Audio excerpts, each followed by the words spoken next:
Making a law, however, is not an easy process. A law starts out as a bill.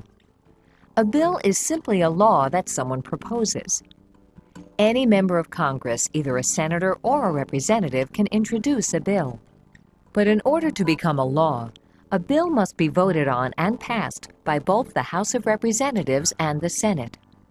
Before a bill is voted on, however, it is usually reviewed by different committees in both the House and Senate. A committee usually refers the bill to a smaller subcommittee. The subcommittee holds special meetings to examine the bill.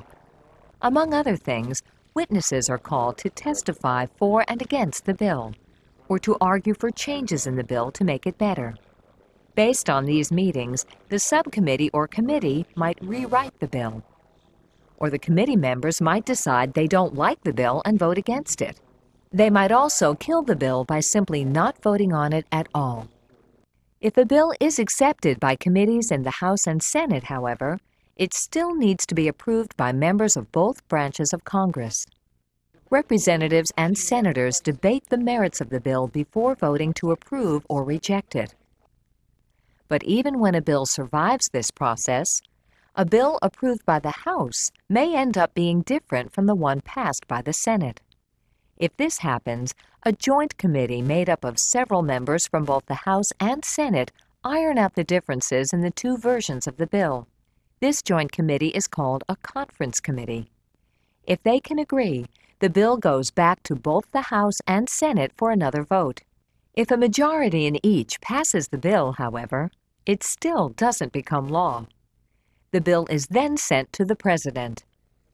If the President signs it, then it becomes law. He can also allow it to become law by not acting on it within 10 days. But the President can also veto a bill. A veto prohibits the bill from becoming law. The President then sends it back to Congress with an explanation of why he vetoed it. Congress can override a presidential veto, but in order to do this, 2/3 of the members of both the House and Senate must vote in favor of making the bill a law. It is no wonder that out of the thousands of bills that are introduced in Congress each year, only a few hundred may survive this long, hard process to become law.